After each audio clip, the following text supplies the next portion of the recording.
PSBB di wilayah Bogor, Depok, dan juga Bekasi atau Bodebek kembali diperpanjang mulai hari ini. Pada PSBB tahap kedua ini, para kepala daerah di Bodebek kembali mengajukan untuk memberhentikan transportasi KRL yang sebelumnya pernah diajukan namun ditolak oleh pemerintah pusat lewat Kementerian Perhubungan. Apa sebetulnya evaluasi pemerintah daerah di wilayah Bodebek pada PSBB tahap pertama? Apakah PSBB sebelumnya belum berhasil untuk menekan angka penyebaran COVID-19 di kota-kota penyangga ibu kota? Kita akan coba bahas pada malam hari ini bersama dengan Bu Ade Yasin, Bupati Bogor yang sudah tersambung bersama dengan kami. Selamat malam, Bu Ade. Selamat malam. Apa kabar, Bu? Sehat? Alhamdulillah baik. Baik, terima kasih Bu Ade Yasin sudah bergabung bersama dengan kami. Kami juga akan menyapa Mbak Ellen Tangkudung, ahli atau pakar transportasi dari Universitas Indonesia. Selamat malam, Mbak Ellen. Selamat malam. Baik, sebelum ke Mbak Ellen, saya ke Bu Ade terlebih dahulu. Jadi ketika kemudian mengajukan kembali untuk penghentian KRL ya, Bu Ade, tentu kan sudah ada evaluasinya dong dari para kepala daerah di Bodebek, katakanlah juga di wilayah Anda. Apa evaluasi dari PSBB tahap pertama, Bu Ade? Apakah belum cukup efektifkah untuk menekan angka penyebaran COVID-19? Ya, PSBB yang sudah kami lakukan selama 14 hari bukan hanya tidak bisa menekan angka positif corona, tetapi juga ini edukasi juga harus terus-menerus dilakukan. Jadi pada saat PSBB ini kami tetap angka positif itu naik begitu. Naik, tidak ada pengurangan sama sekali. Bahkan di beberapa wilayah yang tadinya zona hijau menjadi zona merah. Ini berarti PSBB yang kami lakukan selain tidak efektif juga tingkat kepatuhan masyarakat yang memang kurang gitu. Jadi ada beberapa tempat-tempat yang memang masih banyak berkerumun orang, lalu tidak patuhnya terhadap aturan terkait dengan pemakaian masker, terkait dengan HBS, dan juga jangan berkerumun dan jaga jarak ini sulit sekali diterapkan. Tapi kalau saat di perkotaan gitu, di lalu lintas juga tetap padat. Malah kami lebih melihat efektif PSBB yang berada di wilayah atau di desa-desa. Di wilayah atau di desa-desa ini PSBB diterapkan di kampung ataupun di perumahan, baik di perumahan tersendiri ataupun di kampung yang memang rumahnya juga tersebar, tidak di komplek gitu. Ini mereka lebih efektif dengan menjaga gerbangnya, lalu menseleksi tamu dan tentunya menseleksi orang-orang yang hendak mudik begitu. Jadi saya pikir PSBB ini ternyata kita harus banyak evaluasi ya. Selain evaluasi kenapa angka positif tetap naik, juga evaluasi dari perilaku masyarakat yang sampai hari ini belum juga sadar mungkin ya bahayanya corona. Oke, baik. Ibu Bupati, apakah salah satu indikator tidak efektifnya PSBB yang sudah diberlakukan di tahap pertama ini adalah karena masih adanya transportasi KRL? Karena kan tampaknya Bu Ade dan beberapa kepala daerah Bodebek lainnya kekeh sekali, Bu, ingin menghentikan transportasi KRL. Ya, sebetulnya tidak. Kalau kemarin karena di usulan kami untuk menghentikan tidak disetujui, kami di PSBB kedua ini tidak lagi usulan menghentikan, tetapi membatasi dengan peraturan yang harus diterapkan oleh Kemenhub. Misalkan begini Pak, kalau ada yang mau naik kereta api di luar pekerjaan yang dikecualikan, misalkan kan dari Bogor ke Jakarta atau dari Jakarta ke Bogor. Biasanya orang naik kereta itu untuk bekerja. Tetapi ternyata ada beberapa orang yang ketika saya sidak ke stasiun itu masih ada orang yang datang ke Jakarta bukan untuk bekerja di 8 yang tidak dikecualikan, artinya di 8 yang masih boleh gitu. Apakah di pangan, apa di kesehatan, atau di perusahaan strategis yang dibolehkan. Juga yang hanya mau ke Jakarta, mau ke rumah saudaranya, atau mau ke Jakarta, mau bekerja, yang seharusnya tidak bekerja di tempat itu gitu loh.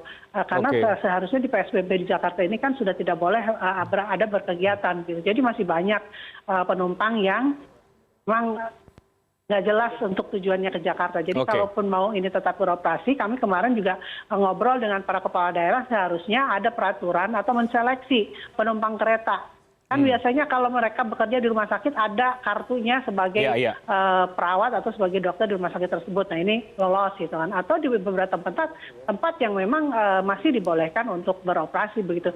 Ini juga kan untuk menyaring masyarakat yang harus ke Jakarta. Kan di sana juga PSBB. Kami melakukan PSBB ini kan untuk menunjang PSBB Jakarta juga supaya kita ini terintegrasi agar PSBB Jakarta maksimal, di kami juga maksimal. Jadi memang tidak bisa sendiri-sendiri. Makanya kenapa 5 kepala daerah ini lalu bersepakat dulu sebelum melakukan PSBB. Gitu. Jadi kemarin juga kami di sini di gugus tugas Cibinong untuk ngobrol kaitan dengan mau ngapain kita PSBB yang kedua ini. Kesepakatan apa yang harus yang kita obrolkan ataupun harus kita sepakati dan apa yang memang kira-kira yang mampu menekan peredaran virus kota-kota dan kabupaten kami, ini juga bisa efektif. Yang kedua ini harus lebih efektif daripada PSBB yang pertama. Oke, nanti sebelum kita bahas soal yang kedua seperti apa gambarannya yang akan dilakukan oleh pemerintah daerah. Saya ke Mbak Ellen dulu. Mbak Ellen, dari sisi transportasi ya, karena Anda tentu ada di situ bidangnya. Ini kan ada soal permintaan KRL dihentikan atau bahkan sekarang tidak dihentikan, tapi lebih ke diseleksi siapa yang bisa naik begitu. Anda melihat bagaimana sebetulnya kaitannya dengan mobilisasi masyarakat, dengan transportasi yang masih digunakan di kota-kota terintegrasi dengan ibu kota dengan penyebaran virus COVID-19, Mbak Ellen?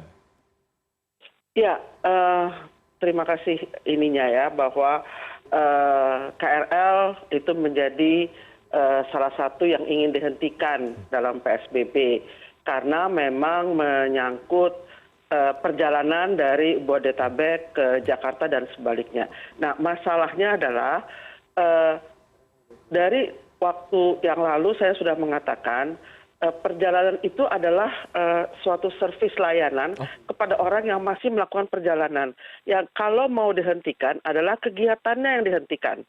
Nah, PSBB Jakarta sendiri sampai saat ini itu masih memang mengizinkan beberapa sektor sesuai dengan Pergub 33 tahun 2020, beberapa kegiatan yang masih boleh dan itu memang sangat penting gitu. Kita tidak boleh menghentikan kegiatan-kegiatan yang terkait dengan kesehatan misalnya, terkait dengan penyediaan energi, penyediaan utilitas publik, ya itu tidak bisa kita hentikan. Dan di situ ada pegawai, ada karyawan yang bekerja. Misalkan saya memberi contoh yang bidang energi yaitu di PLN. Di situ ada yang bekerja di pembangkit listrik, ada yang bekerja di bagian distribusi listrik, dan juga unit-unit pelayanan yang memperbaiki listrik. Kalau ada rusak, ada mati lampu, kalau rumah sakit mati lampu seperti apa, itu mereka bekerja dan mereka itu ada di bidang teknik, bahkan pekerja-pekerja yang levelnya paling rendah pun seperti bagian cleaning service dan sebagainya juga ada di situ. Dan mereka itu yang tidak bisa dihentikan dan banyak juga yang datang dari Bodetabek dan mereka menggunakan kereta. Saya sangat setuju kalau itu dibatasi, artinya dilihat pekerjaan mereka sebenarnya apa, gitu saya setuju. Tapi jangan menghentikan KRL-nya. Nah, penggantinya itu lebih susah, ya. KRL itu besar, banyak bisa diangkut sehingga pembatasan sampai 30% pun masih bisa, gitu. Jadi pengaturannya yang harus dilakukan, bukan menghentikan operasional. Baik, Mbak Ellen singkat. Jadi menurut Anda pemerintah daerah bisa sejauh mana melakukan pembatasan soal siapa-siapa yang naik begitu atau mengatur soal transportasi dari Bodebek ke ibu kota? Ya, kalau khusus untuk KRL, karena itu adalah angkutan yang besar yang bisa dilakukan pembatasan jarak di dalamnya, di dalam keretanya dan di dalam stasiunnya, maka yang bisa dilakukan adalah menseleksi mereka yang benar-benar butuh untuk naik, perlu untuk naik. Jadi kalau yang memang saya tidak tahu ya, itu ditemukan bahwa ada yang masih jalan-jalan, saya khawatir mereka itu ya orang nggak tahu ya kenapa mereka masih jalan-jalan dalam situasi pandemi COVID seperti ini gitu. Karena tidak jadi ada diseleksi ya. Jalan lagi di Jakarta ini. Jadi penyeleksian ya. Semuanya sudah tidak ada. Yang ada memang kegiatan-kegiatan yang memang sekolah udah nggak ada. Yang ada yang memang mereka yang bekerja di sektor-sektor yang memang harus harus bekerja gitu. Baik, baik. Saya kembali ke Bu Ade. Bu Ade, jadi apa yang baru Bu Ade di PSBB tahap kedua di Bodebek atau mungkin di wilayah Anda, Kabupaten Bogor? Karena kan evaluasinya tidak begitu efektif. Artinya mesti ada sesuatu yang baru dong di PSBB yang kedua ini. Ya, ya ada kita lebih perketat lagi orang-orang yang hendak mudik ya. Karena kan larangan mudik juga sudah diturunkan oleh Presiden. Dan kita juga harus mendukung. Jadi kalau ada masuk untuk mudik ini kita suruh putar balik begitu. Jadi ada yang misalkan dari perbatasan Sukabumi mau ke Bogor, ya mudik kita suruh balik lagi, atau dari daerah-daerah yang memang Bodebek ini kita suruh balik lagi. Kalau nggak gitu akan sulit lagi kita mengantisipasi masifnya penyebaran virus ini. Gitu. Oke. Dan dari beberapa masalah kemarin yang kita temukan di lapangan, beberapa juga kendala yang ini, dan kita juga sudah bicarakan dengan 5 kepala daerah, termasuk saya 5 itu.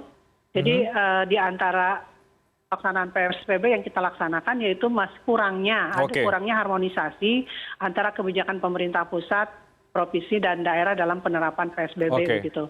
Jadi banyak ada hal yang kontradiktif ya, ada misalkan dari segi aturan ya, di dalam Perbob kita mengatakan bahwa boleh buka sampai jam sekian, ternyata di dalam surat di kementerian misalkan ada yang berbeda sehingga kontradiktif.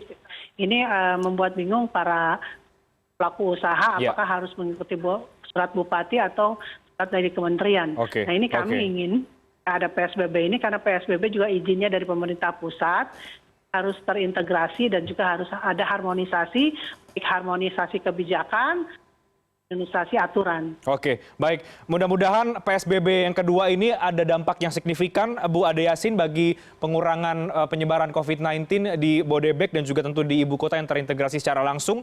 Terima kasih banyak Bu Ade, Bupati Bogor, dan Mbak Ellen, terima kasih. Meskipun singkat, tapi mudah-mudahan pesannya sampai ke masyarakat dan kita evaluasi bersama bagaimana PSBB kedua di wilayah Bogor, Depok, dan juga kota ataupun Kabupaten Bekasi.